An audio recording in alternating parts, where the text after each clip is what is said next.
தமிழ் சொந்தங்கள் அனைவருக்கும் வணக்கம்.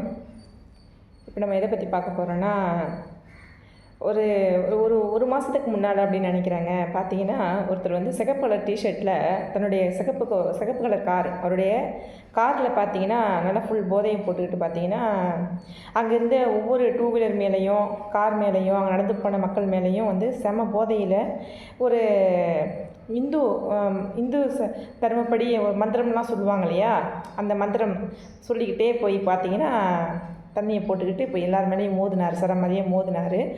மோதிட்டு இதெல்லாம் பொதுமக்கள் வந்து கேஸ் கொடுத்தாங்க. கேஸும் வந்து அவர் மேலே போட்டாங்க. ஆனால் அவர் என்னன்னா குடிபோதையில் வந்து ஏதோ ஒன்று பண்ணிட்டாரு அப்படின்னு சொல்லிட்டு அந்த கேஸ்லேருந்து அவர் வெளியே வந்துட்டார் அப்படின்னு தான் சொல்லிக்கிறாங்க.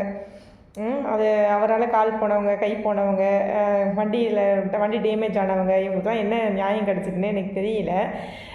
ஒரு சில விஷயங்கள்லாம் பார்க்கும்போது எனக்கு சிரிப்பாக தாங்க வருது. ஏன்னா இப்போ இதையே வந்து இப்போ பேசுகிறீங்க அப்படின்னு நீங்கள் கேட்கலாம்.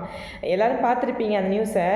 இப்போ நான் பேசுகிறதுக்கு காரணம் இருக்குதுங்க. என்னென்னு கேட்டிங்கன்னா, இப்போ வந்து மதுராந்தகம் டு செங்கல்பட்டு அங்கே ஒரு ஒரு குழந்தைக்கு தந்தையாக போகிறவர் பார்த்தீங்கன்னா, தன்னுடைய மனைவியை வந்து அழைத்து கொண்டு அந்த அவங்களுடைய மனைவி பேர் வந்து மோனிகா, அவருடைய பேர் வந்து வாசுதேவன். அவர் பார்த்தீங்கன்னா தன்னுடைய மனைவியை மாதமான நாட்கள் இந்த கருவுற்ற காலத்துலேருந்து பார்த்தீங்கன்னா அவர் தான் வந்து அவர் வச்சுருக்க அந்த டூ வீலரில் பொறுமையாக தன்னுடைய மனைவியை ஒரு ஹாஸ்பிட்டலில் போய் பார்த்துட்டு வந்துட்டு இருந்திருக்கிறாரு. அதே ரோட்டில் தான், அதாவது சென்னை டு திண்டிவனம். அவங்க ஊர் மதுராந்தகம்னு சொல்லிக்கிறாங்க. அந்த ரோட் வழியால் தான் அங்கே போகணும், அந்த ஹாஸ்பிட்டலுக்கு அவங்க போகணும். போயிட்டு அதே மாதிரி போய் பார்த்துட்டு எப்பயுமே அந்த ரோட்டில் தான் வந்திருக்கிறாங்க. அப்படி போயிட்டு வரும்போது பார்த்தீங்கன்னா அவங்க வந்து கரெக்டான ரோட்டில் தான் கரெக்டாக அந்த டூ வீலர் எப்படி இந்த கோடு போட்டிருப்பாங்க இல்லையா, அதாவது வந்து கோட்டுக்கு இந்த சைடு பார்த்தீங்கன்னா பொதுமக்களும் வந்து பார்த்தீங்கன்னா நடக்கலாம். அதேமாதிரி பார்த்தீங்கன்னா சைக்கிளில் வண்டியில் போகிறவங்களாம் இப்படி போகலாம், காரில் வரவங்க நடுவில் போகலாம் இல்லையா. ரெண்டு சைடும் ரோடு, ரெண்டு சைடும் இந்த சைடு மக்கள் நடமாடுறதுக்கு கொஞ்சம் வழி விட்டு ஒரு கோடு ஒன்று போட்டிருப்பாங்க இல்லையா. அந்த கோட்டை அந்த ரோட்டின் விதிமுறைகளை பின்பற்றி தான் அவர் பொறுமையாக தன்னுடைய, ஏன்னா மனைவி வந்து இன்னும் ஒரு மாதம் 2 மாதத்துலேயே வந்து அவங்க வந்து குழந்தைய வந்து பெக்க போகிறவங்க.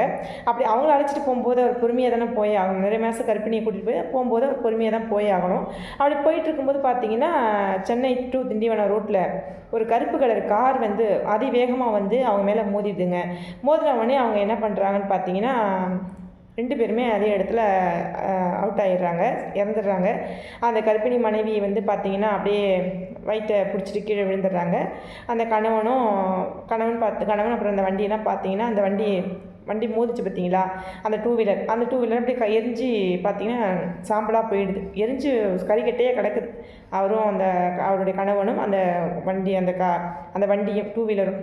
மனைவி வந்து வயிற்றை பிடிச்சி கீழே வந்து ஸ்பாட்லேயே அவுட் ஆகிடுறாங்க. இதாங்க நடந்தது. ஏன் இது நான் உங்கள்கிட்ட சொல்ல வரேன்னு பார்த்தீங்கன்னா, இது வந்து அந்த கார் போச்சு இல்லையா, அந்த கார் வந்து அந்த இடித்து போட்டதுக்கு அப்புறமும் அந்த கார் நிற்கலையாங்க. நிற்காமல் அதிவேகத்தில் போயிடுச்சு அந்த கார். அப்போ பின்னாடி வந்து கேமரா என்ன நடக்குது அப்படிங்கிறது ஒருத்தர் வந்து பதிவு பண்ணிகிட்டே வந்திருக்காரு. பதிவு பண்ணிகிட்டே வந்தோடனே அப்புறம் அவர் வந்து அவங்கள தூக்கி என்ன ஏதுன்னு பார்த்து போலீஸ்க்கு வந்து தகவல் கொடுத்துருக்காரு. என்னென்னு பார்த்தீங்கன்னா இந்த கார் தான், அந்த காரோட வண்டி நம்பர் இதுதான், இந்த ஆள் தான் வந்து ஆக்சிடென்ட் பண்ணார், சீக்கிரமாக ஆக்ஷன் எடுங்க அப்படின்னு சொல்லிட்டு அவர் நிம்மதி பெருமூச்சு விட்டுட்டு பரவாயில்ல நம்ம வந்து தண்டனை கிடச்சிரும், தண்டனை வாங்கி கொடுத்துட்டோம்னு சொல்லிட்டு அவர் சந்தோஷமாக வந்திருக்காரு. ஆனால் அங்கே என்ன நடந்தது அப்படின்னு பார்த்தீங்கன்னா, அந்த விபத்தை ஏற்படுத்தினார் இல்லையா, அவர் வந்து தண்டிக்கப்படவே இல்லையாங்க. எவ்வளோ ஒரு கொடுமையான விஷயம் பார்த்தீங்களா. கண்ணுக்கு முன்னாடி ஐவிட்னஸ் கொடுத்துமே, ஒரு கேமரா நடந்தது எல்லாத்தையும் பதிவு பண்ண ஒருத்தர் அதை கொண்டு போய் கொடுத்துமே அவர் மேலே ஆக்ஷன் எடுக்கலை. ஏன் சார் அவர் மேலே ஆக்ஷன் எடுக்கலை அப்படின்னு சொல்லிட்டு இப்போ கம்ப்ளைண்ட் கொடுத்தாரு பார்த்தீங்களா. அவர் கேட்டிருக்காரு. அவர் கேட்கும்போது இல்லைங்க, அது வந்து கார் வந்து கண்ட்ரோலை மீறி போயிடுச்சான், கண்ட்ரோல் மீறி போயிருக்குது, நாங்கள் கூட்டிகிட்டு வந்து விசாரிக்கும் போது அவர் மேலே தப்பும் இல்லை அப்படி இப்படின்னு சொல்லிட்டு ஏதோ போலீஸ்கார் வந்து மழுப்பியிருக்காரு. என்ன ஏது அப்படின்னு சொல்லி பார்க்கும்போது, ஏன் சார் அந்த காரில் வந்து முக்கியமாக வந்து கவனிக்க வேண்டிய விஷயம் மக்களே, அந்த காரில் திமுகவுடைய கட்சி கொடி இருந்திருக்கு. அப்போ வந்து அவர் கேட்குறாரு, ஏன் சார் அந்த காரில் திமுகவுடைய கட்சி கொடி இருக்கிறனால அவர் மேலே நீங்கள் ஆக்ஷன் எடுக்கலையா? இந்த மாதிரி ஒரு 2 உயிர் போயிருக்கு, 3 உயிர் போயிருக்குது. என்ன சார் மக்களுக்கு நீங்கள் சேவை செய்ய தானே இந்த இந்த காவல்துறை யூனிஃபார்ம் போட்டு வந்திருக்கீங்க. மக்களுக்கு சேவை செய்கிறீங்களா இல்லை ஆளுங்கட்சிக்கு நீங்கள் வேலை செய்கிறீங்களா சார் அப்படின்னு சொல்லிட்டு கொடியை பார்த்தோன்னே பயந்துட்டீங்களான்னு சொல்லி கேட்கும்போது, அப்படிலாம் இல்லை, நீங்கள் என்ன சொல்ல வரீங்கன்னு சொல்லிட்டு அவர் மேலே கொஞ்சம் எரிஞ்சு விழுந்திருக்காரு. அப்புறமா போய் பார்க்கணும், கட்சி கொடியா, எந்த கட்சி கொடி, நான் எதையும் பார்க்கலையே அப்படின்னு அவர் சொல்லியிருக்காரு. அப்படியா, போய் பாருங்கள் சார், திமுக கட்சி கொடி இருக்குது. ஆமாம் சார், நீங்கள் சொன்ன மாதிரி திமுக கட்சி கொடி இருக்குது, நான் போய் பார்த்தேன், நான் இப்போ தான் சார் அதையே கவனித்தேன் அப்படின்னு சொல்லிட்டு ஒரு மாதிரி பேசியிருக்காரு. இதுதாங்க நான் அந்த வீடியோவில் பார்த்தேன். வீடியோவில் பார்த்துட்டு இதை வந்து நம்ம இதை பற்றி நம்ம பேசலாமா பேசக்கூடாதா அப்படின்னு யோசிச்சுக்கிட்டே இருந்தேன். ஆனால் வந்து இது பேசியே ஆகணும். ஏன்னா ஒன்றுமே இல்லாத ஒரு சில விஷயங்களை பிடிச்சிக்கிட்டு தாவேக்கா இன்னும் ஆட்சிக்கே வரலை, அவங்க ஆட்சிக்கு வரேன்னு தான் சொல்லியிருக்கிறாரு. ஏன்னா ஆட்சிக்கே வரல, அதுக்குள்ளே மனைவி ஒரு பக்கம் எங்கடாப்பா சேர்த்து வச்ச சொத்தெல்லாம் வந்து நமக்கு நம்ம பிள்ளைங்களுக்கு இல்லாமல் பொதுமக்களுக்கு இந்த மனுஷன் எடுத்து கொடுத்துருவாரோ அப்படின்ற ஒரு பயத்தினாலையும் இவங்க இவ்வளோ நாளாக வந்து டைவர்ஸுக்கெலாம் அப்ளை பண்ணாமல் இப்போ வந்து அப்ளை பண்ணுறாங்க. அப்படின்ற பட்சத்தில் எல்லாத்துக்குமே எல்லா பெண்களுக்கும் உள்ள ஒரு பயம் தானே, நம்மளும் நம்ம பிள்ளைங்க நடுத்தருளுக்கு வந்துருவோமோ, கொண்டு வந்து விட்டுருவாரோ இந்த மனுஷன் அப்படின்ட்டு ஒரு பயத்தில் கூட அவங்க வந்து இப்போ வந்து டைவர்ஸ் கேஸ் கொடுத்துருக்கலாம். நான் அதை பற்றிலாம் பேசல, அவங்க தனிப்பட்ட விஷயம், நம்ம அதை பேசக்கூடாது. அதாவது அடுத்தவங்களுடைய பர்சனலை நம்ம போய் பார்க்குறோன்னா அது அவங்க வீட்டு பெட்ரூமை எட்டி பார்க்குறதுக்கு சமம். ஏன்னா நான் சொல்கிறது இது சம்பந்தமாக சங்கீதா அவர்கள் செய்தியாளர் ப்ரெஸ் மீட் கொடுக்கல. அதே மாதிரி பார்த்திங்கன்னா விஜய் அவர்களும் பார்த்திங்கன்னா இது வந்து அந்தளவுக்கு கேர் எடுத்துக்கக்கூடிய விஷயம் இல்லை, இதை அப்படியே விட்டுருங்க, இதை நான் பார்த்துக்கிறேன் அப்படின்னு தான் சொல்லியிருப்பார்.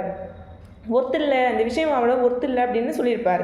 ஏன்னா இது எல்லா குடும்பங்கள்லேயும் பிடிக்கலன்னா டைவர்ஸ் கொடுத்துட்டு போகிறதுன்றது இப்போ எல்லாத்தையுமே சகஜமாக நடந்துக்கிட்டு இருக்குது. வெளிநாடுகளை விட இப்போ அதிகமாக இந்தியாவில் தான் தமிழ்நாட்டில் தான் அதிகமாக நடக்குதான். ஏன்னா அதனால் இதை வந்து நான் பார்த்துக்கிறேன்ட்டார். சரி, இதை நம்ம விட்டுருவோம். இது ஏன் நான் பேச வரேன்னா, இப்போ நிறைய வாக்குறுதிகள்லாம் நம்ம விஜய் அவர்கள் தாவேக்கத்தில் விஜய் அவர்கள் கொடுத்துருப்பாங்க. பெண்களுக்கு எதிரான ஒரு சம்பவம் அங்கே பாலியல் வன்கொடுமையோ வேறு ஏதாவது தாக்குதல் நடக்கப்படுதுன்னா சைபர் கிரைம் மூலமாக சைபர் கிரைம் தொடர்பு பண்ண 5 நிமிஷத்தில் அங்கே உங்களுக்கான பாதுகாப்பு நான் ஏற்படுத்துவேன் அப்படி இப்படின்னு ஏகப்பட்ட பெண்களுக்கு பாதுகாப்பான விஷயங்கள் நிறைய சொல்லியிருப்பார். அந்த அவர் நான் ஆட்சிக்கு வந்தால் இதெல்லாம் இப்படிலாம் நான் பண்ணுவேன் அப்படிங்கிறத வெளிநாட்டில் எப்படி பண்ணுவாங்களோ அதே மாதிரி நான் இங்கே இந்தியாவிலையும் தமிழ்நாட்டிலையும் பண்ணுவேன் அப்படின்னு அவர் சொல்லியிருப்பார். நான் என்ன கேட்குறேன்னா, இப்போ இந்த ஆட்சியில் பொறுத்தளவுக்கு எப்படி தெரியுமா, யார் வேணாலும் எது வேணாலும் ஃபுல் போதையை போட்டு லாரியோ பஸ்ஸோ இதை வேணாலும் ஓட்டிகிட்டு போய் பொதுமக்களை இடித்து தள்ளலாம். ஏன்னா அதே மாதிரி காரை ஓட்டிகிட்டு போய் இடித்து தள்ளி எல்லாத்தையும் காயப்படுத்தலாம். அதுக்கு கேஸும் போட மாட்டேன், ஒன்றும் போட மாட்டேன். கேட்டால் போதையில் பண்ணிட்டாங்க, கார் கண்ட்ரோலில் எழுந்துருச்சு, வண்டி கண்ட்ரோலில் எழுந்துருச்சு அப்படின்னு சொல்லிட்டு ஒரு பெரிய ஒரு பொய்யை பூசி முடிவிட்டு போயிடுவாங்க. நியாயமே கிடைக்காது. இந்த திமுக ஆட்சியில் நியாயமே கிடைக்காது. பொதுமக்கள் வந்து இந்த 1000 2000 வாங்கிக்கிட்டு நமக்கு ஓட்டு போடுவாங்க, நமக்கு வந்து எல்லாம் பண்ணுவாங்க. சில பேர் வந்து என்ன பண்ணாலும் சரி, ஒரு சில கொத்தடிமைகள் இருக்கிறாங்க, என்ன பண்ணாலும் சரி, அவங்க என்ன அவங்க கண்ணுக்கு முன்னாடி அவங்க குடும்பத்தில் உள்ளவங்க சம்மந்தப்பட்டவங்களே போட்டு கொண்டாலும் சில பேர் வந்து பார்த்திங்கன்னா அவங்க மேலே ஒரு தீவிர வெறியோடு இருப்பாங்க, அவங்களுக்கு வந்து ஓட்டு போடணும் வரணும்னு. நான் என்ன சொல்கிறேன்னா, இன்னும் வந்து தாவேக்கா விஜய் அவர்கள் ஆட்சிக்கே வரல. நீங்கள் ஓட்டு போட்டாலும் அது உங்கள் தலையெழுத்து. நீங்கள் உங்கள் தலைமுறைக்கு என்ன சொல்லிக் கொடுக்க போகிறீங்க, தலைமுறை என்ன கற்றுக்க போகுது அப்படிங்கிறது நம்ம தேர்ந்தெடுக்க போகிற ஒரு தலைவனை பொறுத்து தான் இருக்குது. அதுக்காக வந்து அவர் தனிப்பட்ட விஷயத்தையும் பொது வாழ்க்கையும் ஒன்று சேர்த்து போட்டு முடிச்சு போட்டு அவர் எந்த அளவுக்கு வந்து தரம் தாழ்த்தக்கூட அத்தனையும் தாழ்த்தி, ஏற்கனவே அடிப்பீங்க, இப்போ சொல்லவா வேணும், அதனால் அடிக்கிறீங்க, அடிங்க, அதை பற்றி ஒன்றும் பிரச்சனை இல்லை. நீங்கள் அடிச்சிங்கன்னா நாளைக்கு அடி வாங்க போகிறது நீங்கள் தான். ஏன்னா எல்லா வகையிலையும் வரி பணம், அந்த பணம், இந்த பணம், பிள்ளைங்களுடைய படிப்பு காரியம் எதுவுமே ஒர்த்தாக இருக்காது. அது அப்படி தான் போகும். அதனால் யோசிச்சு முடிவு பண்ணுங்கள். இப்போ 2 உயிர் 3 உயிர் போச்சு, அதுக்கு என்ன பதிலுன்னு தெரியல. நான் கண்ட மெனியாக வந்து தண்ணியை போட்டு வந்து 9 பேர் 5-10 பேர் சேர்ந்துட்டு வெட்டுறானுங்க பொதுமக்களை நடுத்தருவில் விட்டுக்கிட்டு.